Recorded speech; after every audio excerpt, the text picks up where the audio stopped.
चलिए दोस्तों, जानते हैं देश दुनिया की सिलेक्टेड काम की बहुत ही महत्वपूर्ण सिलेक्टेड खबरों को सिर्फ 10 मिनट में 25 बड़ी खबरों को। लेकिन वीडियो को आगे बढ़ने से पहले अगर आप लोगों ने हमारे चैनल को अब तक सब्सक्राइब नहीं किया तो सब्सक्राइब करके नीचे का बेल आइकन जो प्रेस कीजिए। बिहार विधानसभा चुनाव में सीटों के तालमेल को लेकर महागठबंधन में खींचातान बढ़ती जा रही है। कांग्रेस पार्टी ने अभी से ही अपनी सक्रियता बढ़ा दी है। कांग्रेस नेताओं ने साफ कहा है कि 70 सीटों से कम में समझौता नहीं होगा।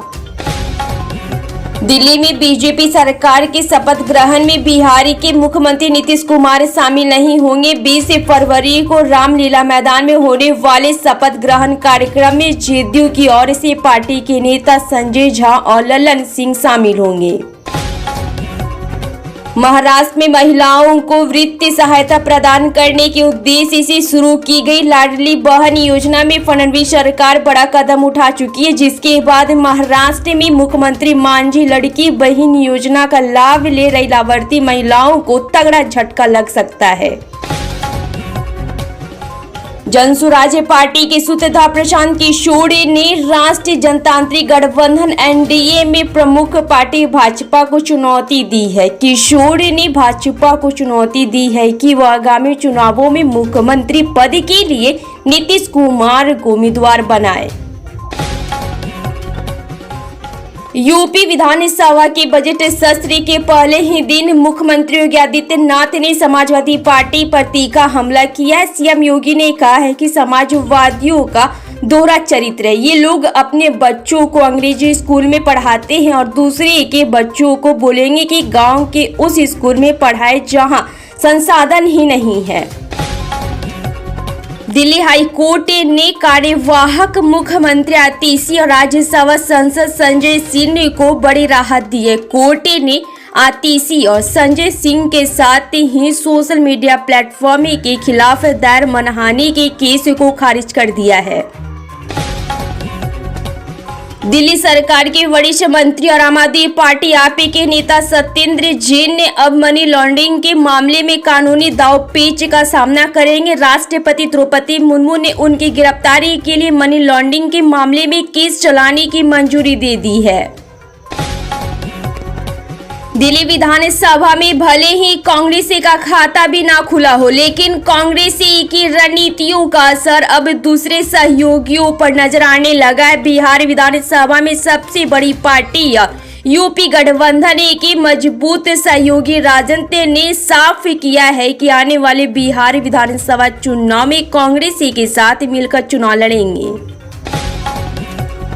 बिहार में खड़िया जिले में एनडीए गठबंधन की एकता को लेकर सवाल खड़े हो रहे हैं, जहां एक और गठबंधन के नेता पूरे राज्य में एकजुटता दिखाने के लिए सम्मेलन कर रहे हैं। वहीं खड़िया में जेडीयू और लोजपा रामविलास के नेताओं के बीच जुबानी जंग तेज हो गई है।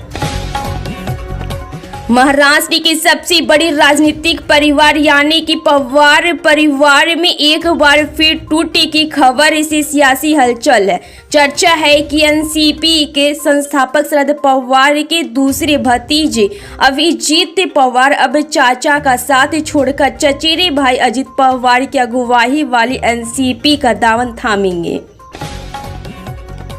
पश्चिम बंगाल के मुख्यमंत्री ममता बनर्जी के महाकुंभ 2025 को लेकर दिए गए विवादित बयान पर बवाल मच गया। उनकी मृत्यु कुंभ वाली टिप्पणी को लेकर भारतीय जनता पार्टी बीजेपी ने भड़कते हुए कहा है कि नेता जो बोल रहे हैं कि उनमें संवेदना का नहीं बल्कि संतोष का भाव झलकता दिख रहा है।